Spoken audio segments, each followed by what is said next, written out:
Assalamu alaikum. Okay, ji, we were doing the kinematics topic. In fact, we were doing the past paper questions. और जो worksheet मैंने share की है उसमें ये काइनेमेटिक्स में कोई अगर प्रॉब्लम है तो बताइए।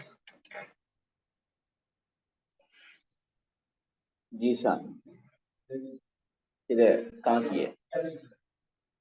नहीं सर, किसका कहा है फिर आपने? हाँ जी,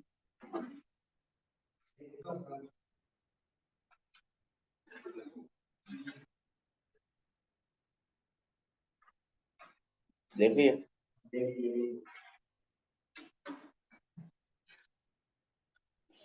जी, काइनेमेटिक्स पास्ट पेपर्स में कोई प्रॉब्लम, किसने जो वर्कशीट में दी है वो कंप्लीट कर ली?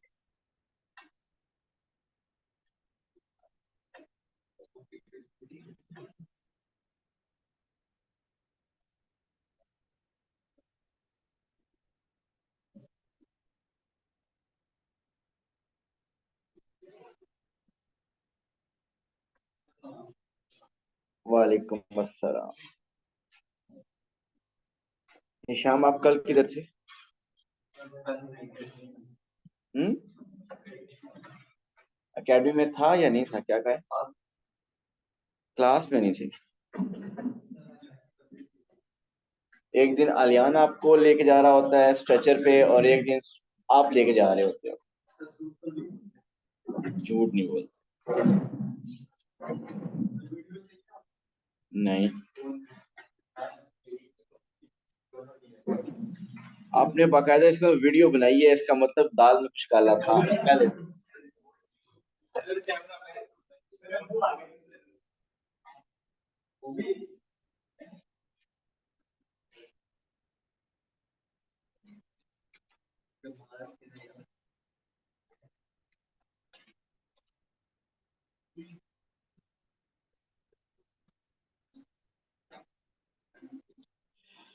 ओके जी, let's attempt this question 8।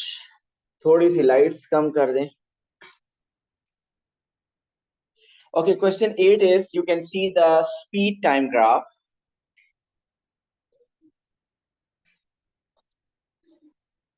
Question 8 में स्पीड टाइम ग्राफ शो हो रहा है, मीन वर्टिकल एक्सिस पे it's speed and horizontal axis it's time. The diagram shows the speed time graph of a bus over a period of 90 seconds. So आप देखिए, पहले speed is increasing mean its acceleration, फिर constant speed mean zero acceleration, and then speed is decreasing mean deceleration. The bus reached a maximum speed of 15 meter per second. Part A, express. Okay, part A is express 15 meters per second in kilometer per hour. Express 15 meters per second in kilometre per hour. जी, उमैर बताइए कैसे करेंगे?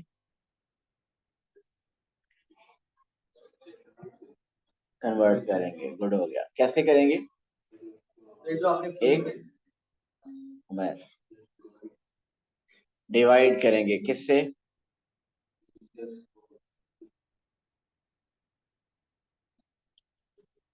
तो आप कह रहे हैं 1000 से डिवाइड करना है, दैट्स इट, या कुछ और भी करना है? 60 से 3600 से। जी बताइए अहमद, जल्दी से।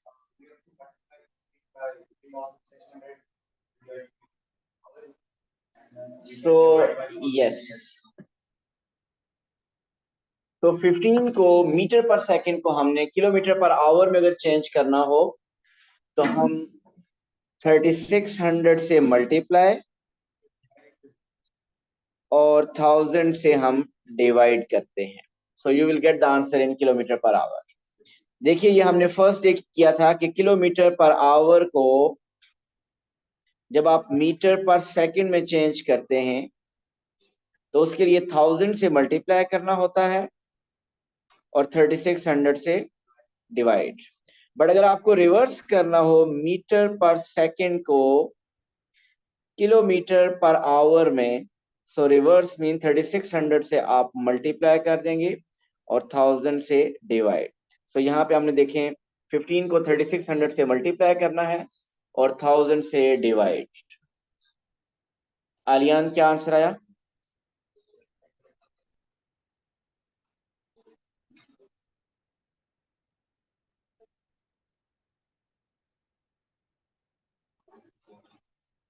54 kilometre per our. So 54 kilometer per hour, 15 meter per second are basically 54 kilometer per hour. Okay, ji. Then B part is, its B part is given that the acceleration was 0.5 meter per second square. Acceleration is given. Calculate the time taken in seconds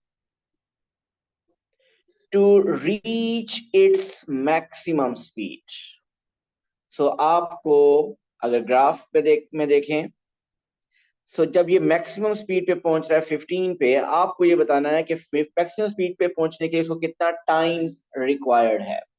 सो उसके लिए आपको इस question में multiple ways हैं, आपको यहाँ पे time basically find करना है। इधर टाइम क्या है वो आपने फाइंड करना है। अगेन मल्टीपल मेथड है इसको फाइंड करने की। एक मेथड कि अगर हम एक्सेलरेशन का फॉर्मूला यूज कर लें, acceleration is equal to final speed minus initial speed over time. Mean एक मेथड ये होगा, देखिए इसको मैं कंप्लीट पहले करता हूं। इसमें एक्सेलरेशन गिवन है, क्वेश्चन में क्या गिवन थी? 0.4 थी, 0.5। सो एक्सेलरेशन वाज गिवन 0.5, तो एक्सेलरेशन में लिख दिया 0.5। अब ग्राफ से देखिए what's the final speed? Final speed is 15 and initial speed is 0.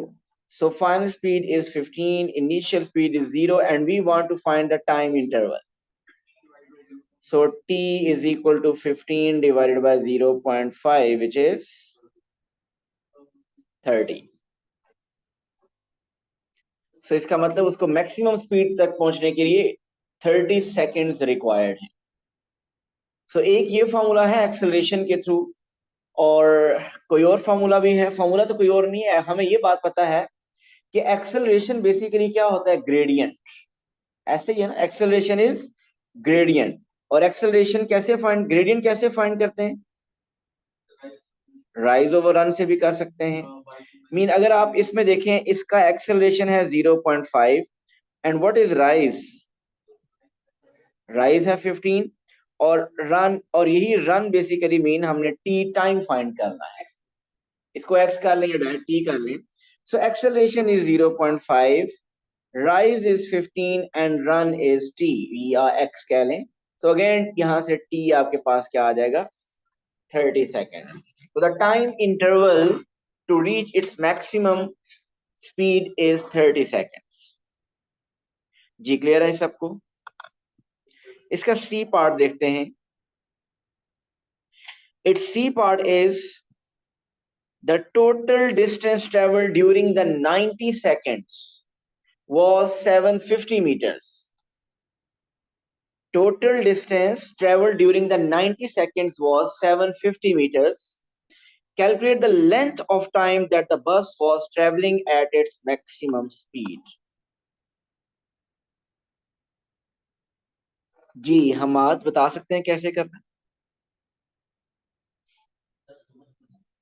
Okay Umar.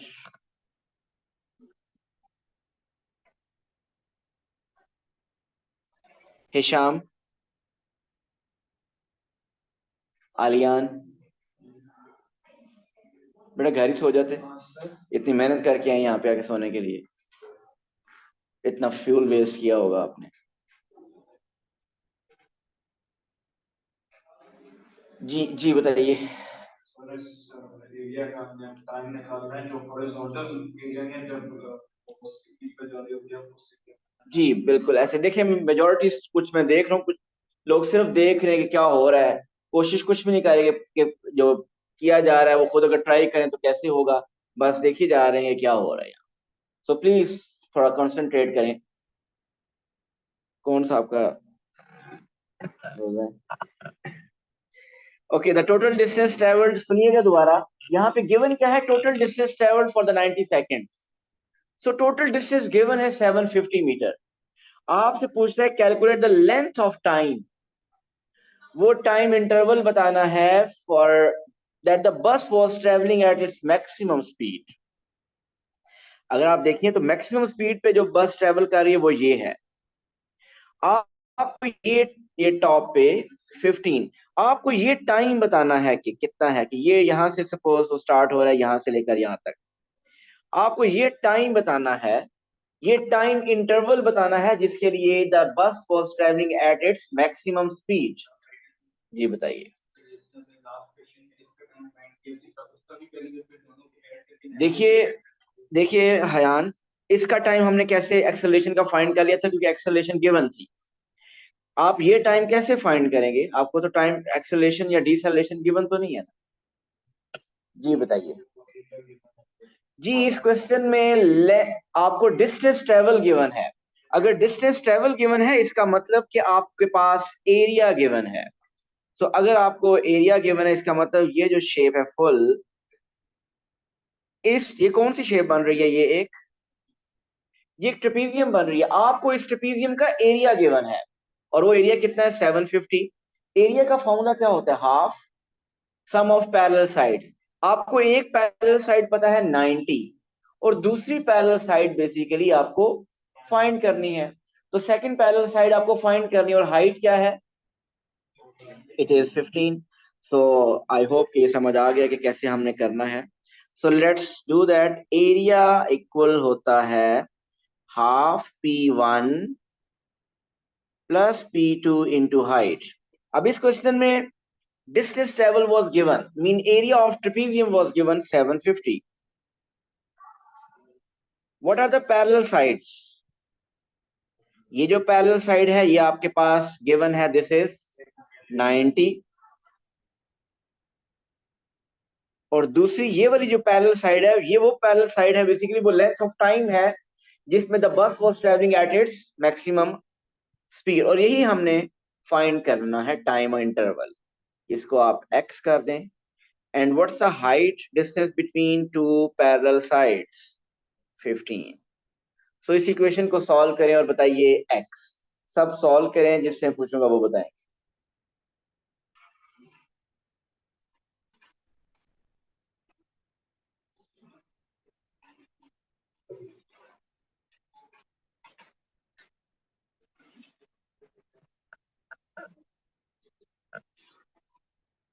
Furqan हो गया?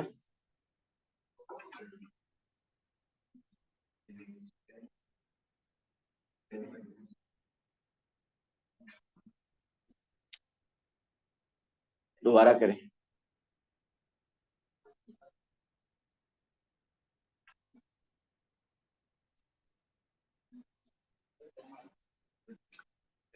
टेन आ रहा है, गुड हो गया। फुरकान बाहर से जाए, वो विंडो क्लोज करके। अंदर से अगर हो जाए तो अंदर से कर।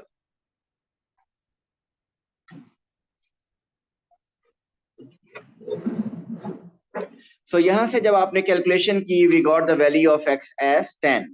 सो वो टाइम इंटरवल ये हमने कहा था x है। सो ये आपका time interval is basically 10 second. So 10 seconds के लिए द स्पीड वाज मैक्सिमम। जी क्लियर है सबको? टाइम।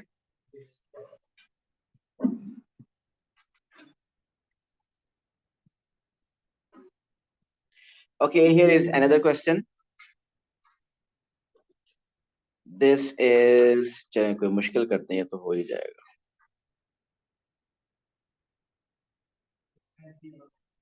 टेन ही आ रहा है। चलिए ये करते हैं क्वेश्चन नंबर 11। जी क्वेश्चन 11 में आप अगर ग्राफ को पहले देखिए, ग्राफ को के मोशन को कौन डिस्क्राइब करेगा? जी आलियान डिस्क्राइब कीजिए। ग्राफ को देख के क्या पता चल रहा है कि ये कैसा मोशन है? एक्सेलरेशन, डिसेलरेशन, कांस्टेंट स्पीड वगैरह, जिसका आप बताना चाहते हैं बताइए। यस।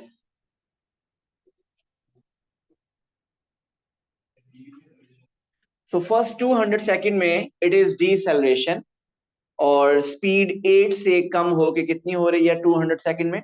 4। अब देखते हैं क्वेश्चन क्या है। Ellie was on a training run. The diagram is the speed time graph of part of his run. At time t is equal to 0, his speed was 8 meter per second. His speed decreased at a constant rate until it was 4 meter per second at time t is equal to 200. Part 1, calculate his retardation during the 200 second. So retardation mean deceleration. जी बताइए Shawn, डिसेलेरेशन कैसे calculate करें?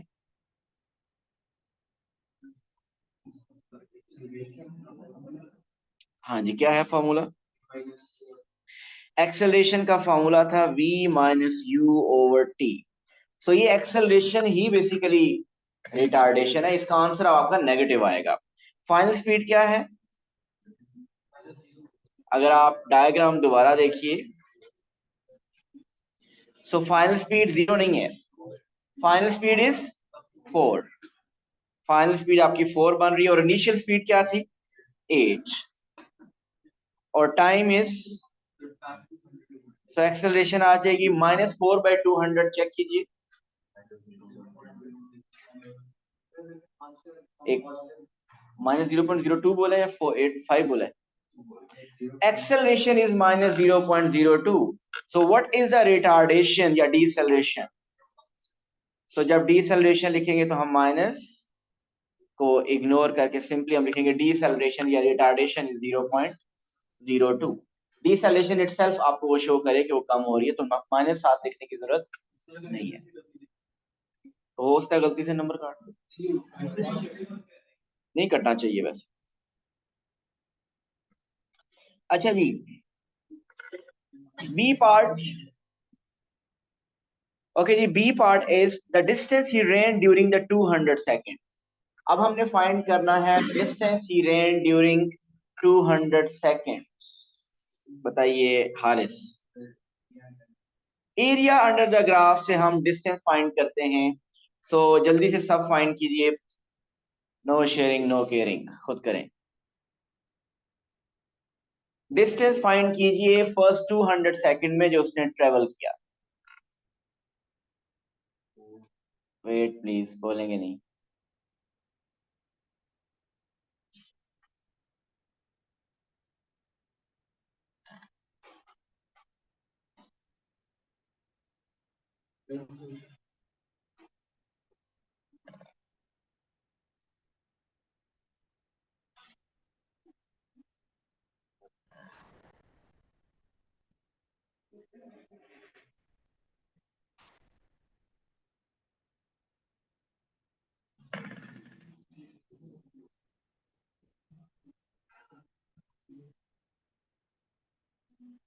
जी हो गया आपका.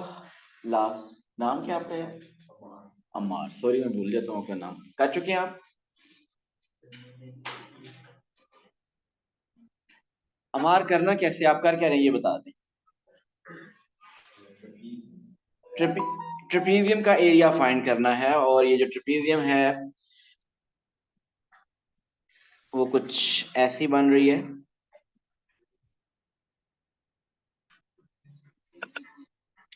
और इस trapezium की शान टू पैरेलल साइड्स क्या हैं? ऊपर और नीचे.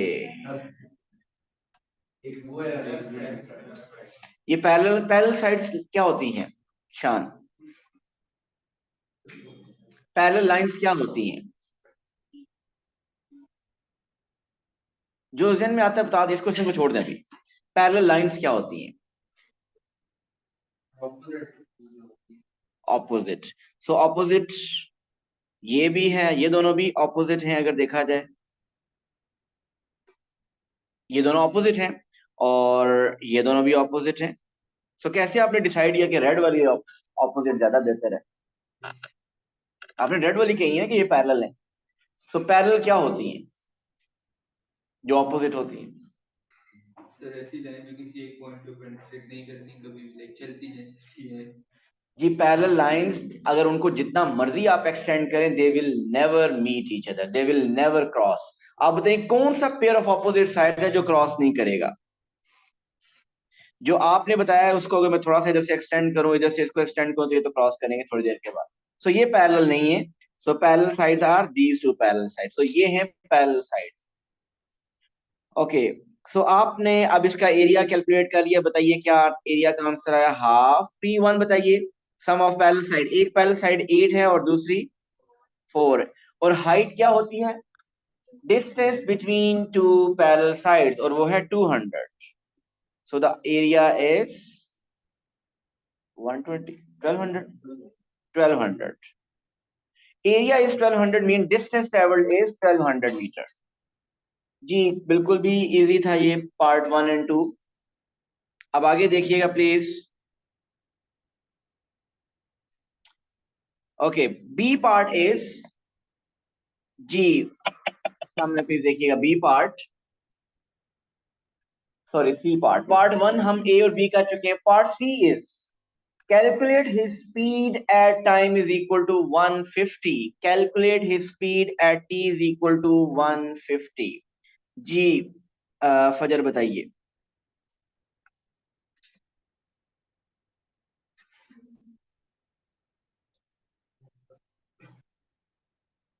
जी आप बता दें,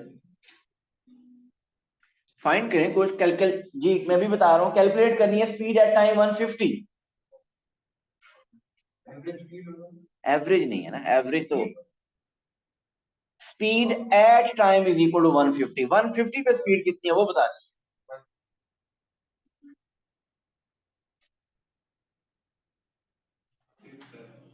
6। Speed at time is equal to 150, not average speed. Ahmed कह रहे हैं 5, आलियान कह रहे हैं 6, और कोई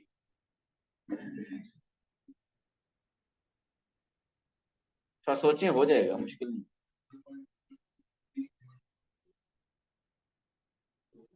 अच्छा, थोड़ा सा ग्राफ को ऑब्जर्व करें, अंदाजा तो हो रहा है कि 5 और 6 की अराउंड ही कहीं होगी।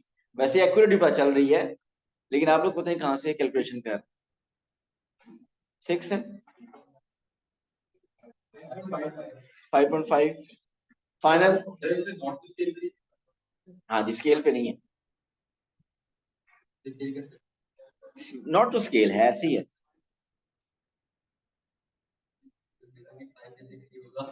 एग्जैक्ट वैसे पता चल रहा है, अगर थोड़ा सा सोचे, थोड़ी सी कैलकुलेशन माइंड में करें।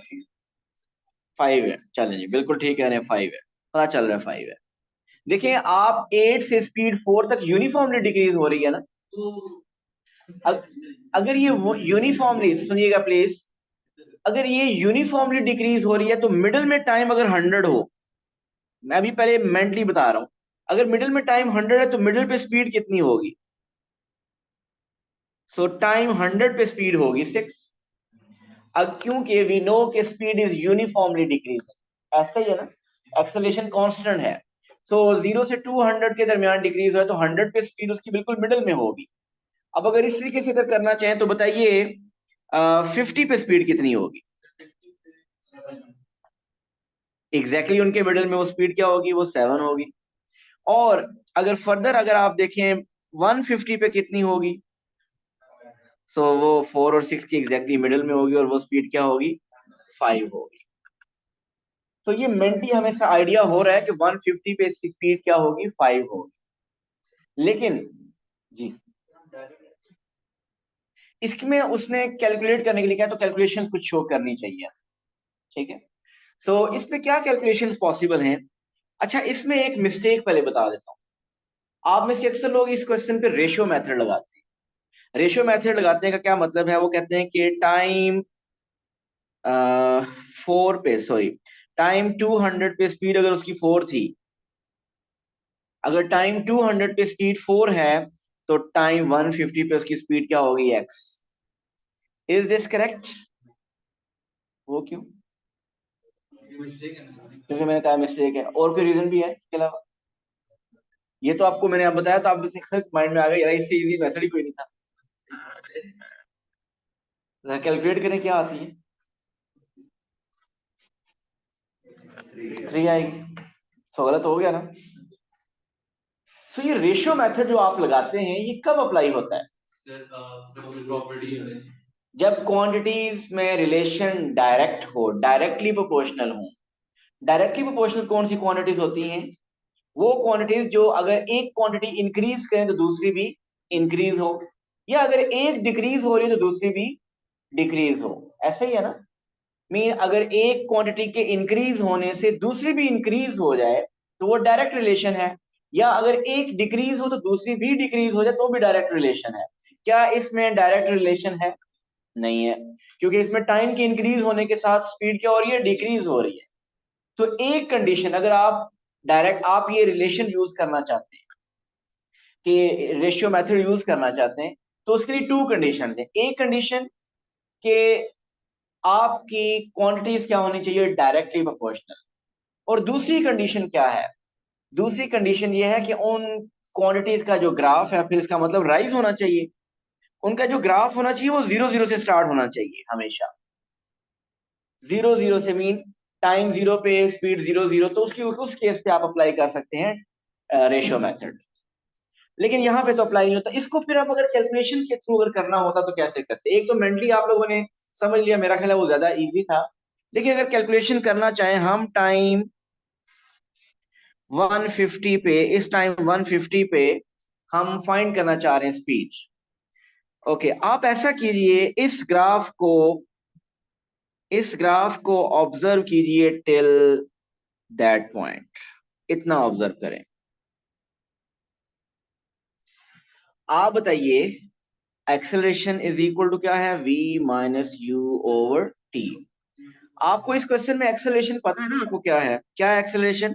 माइनस, माइनस लिखना है। अब यहां जब यूज करेंगे तो माइनस लिखेंगे। -0.02। आप सिर्फ टाइम इंटरवल क्या कंसीडर करें प्लीज? आप टाइम इंटरवल क्या कंसीडर करें? सिंपली 0 से 150 तक। सो time is 150। What's the final speed? ये है ना फाइनल स्पीड, यही हमने फाइंड करनी है। ये फाइनल इनिशियल स्पीड 8 है और फाइनल स्पीड हमने फाइंड करनी है। सो फाइनल स्पीड को आप v कह लें या x, और इनिशियल स्पीड इज 8। यहां से आप कैलकुलेशन करेंगे तो आपके पास स्पीड पता चल जाएगी एट टाइम 150। करें जरा, 150 को मल्टीप्लाई करें 0.02 से, क्या आ रहा है? 3। सो ये आ जाएगा -3 is equal to v minus 8, और v यहां से आ जाएगा v is equal to 5। So मैंने सिर्फ और सिर्फ ग्राफ कंसीडर किया। एक्सेलरेशन तो थ्रू आउट पूरी लाइन का सेम रहता है ना, तो वो मैंने सिर्फ लिया 0 से 150 तक। जी क्लियर है सबको? सो हमें पता चल गया कि इसका टाइम 150 पे स्पीड इज 5। ये था ग्राफ किसका? एली का। ये सारा एली की इंफॉर्मेशन थी पार्ट 1 में, उसके ए बी सी पार्ट में। अब पार्ट 2 में देखिए क्या कह रहा है। Part 2 is when ran at a constant speed in the same direction as Ellie. जरा ये क्वेश्चन समझिएगा, देखते हैं कि ये कौन खुद कर सकता है। बेन के बारे में बता रहा है। Ben rain at a constant speed in the same direction as Ellie. At time is equal to 0, Ellie and Ben were level. Mean जब उन्होंने दोनों ने स्टार्ट किया तो एक सेम पॉइंट से स्टार्ट किया। Then they ran the same distance in next 150 seconds. Next 150 second में दोनों का जो डिस्टेंस ट्रेवल था वो सेम था। कैलकुलेट करें बेन की स्पीड। इंफॉर्मेशन क्या है जरा सुनिए। बेन और टीम ने दोनों ने एक सेम टाइम पे स्टार्ट किया, एक सेम लेवल से स्टार्ट किया। दोनों ने नेक्स्ट 150 में, टाइम 150 में दोनों ने सेम डिस्टेंस ट्रेवल किया। और ये भी पता है कि बेन का जो स्पीड थी वो कांस्टेंट थी। आपको वो कांस्टेंट स्पीड फाइंड करनी है। कैसे करेंगे हम?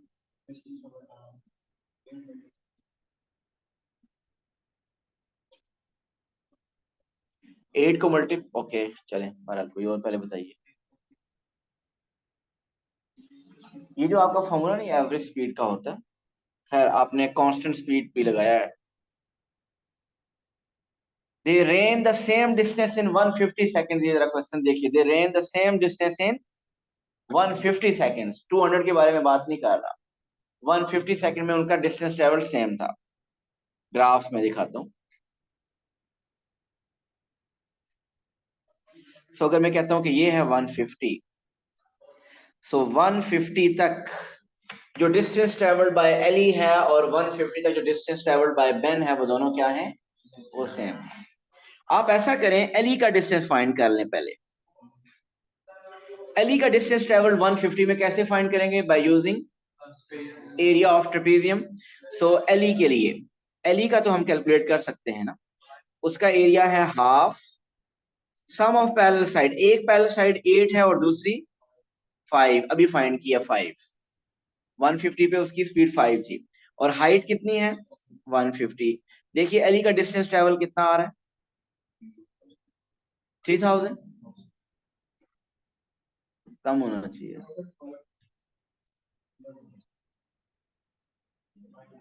900। सो एली ने जो डिस्टेंस ट्रेवल किया है वो 900 मीटर है डिस्टेंस। इसका मतलब बेन ने भी 150 में इतना ही डिस्टेंस ट्रेवल किया है। ऐसे ही है। बेन का ग्राफ कैसा बनेगा? बेन का ग्राफ कैसा बनेगा? एक स्ट्रेट लाइन बनेगी। उसका तो उसका हमें नहीं पता कि उसका वो स्पीड क्या है, लेकिन स्पीड क्योंकि कांस्टेंट है तो उसका ग्राफ कुछ हॉरिजॉन्टल लाइन बनेगी, ऐसी ऐसी बनेगी। सो अगर हॉरिजॉन्टल लाइन बनेगी 150 तक, हमें मुझे नहीं पता कि एग्जैक्टली ये मैंने जो ग्राफ बनाया ये एग्जैक्टली यहाँ पे स्पीड क्या है, वही हमें नहीं पता। लेकिन ये इसका जो ग्राफ बन रहा है, इसका अगर एरिया कैलकुलेट करें तो कौन सी शेप बन रही है? ये रेक्टेंगल बन रही है। सो इस रेक्टेंगल का एरिया क्या होगा? 900, क्योंकि उसने बताया ना कि दोनों का डिस्टेंस ट्रेवल सेम है। एली का डिस्टेंस ट्रेवल अगर 900 है तो इसका मतलब बेन का जो डिस्टेंस ट्रेवल है वो भी 900 है। अब बेन का डिस्टेंस हम कैलकुलेट करने लगे, और बेन का डिस्टेंस कैसे होगा? क्योंकि बेन एक कांस्टेंट स्पीड से ट्रेवल कर रहा था, उसकी हॉरिजॉन्टल लाइन बनेगी। तो इसका मतलब उसका जो एरिया होगा वो एरिया ऑफ रेक्टेंगल होगा, लेंथ इनटू ब्रेड्थ या length into width. So area है 900, उसकी लेंथ हमें पता है 150 और ब्रेड्थ है हम v फाइंड करेंगे। सो वो v क्या आएगा? 900 over 150 which is, so Ben की स्पीड होगी, सो बेन की स्पीड होगी 6 मीटर पर second. So this will be the constant speed for Ben. जी क्लियर है ये बात?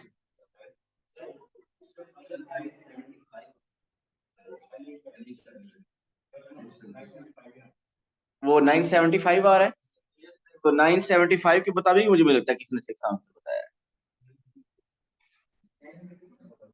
चले 975 हो गया। क्यों, उसको क्या करना है आपने? नाम बताना है। किसने 900 बोला था? नाम मैंने देखा था, मुझे याद है। हाँ, 975 को डिवाइड कीजिए 150 से। 6.5, तो 6.5।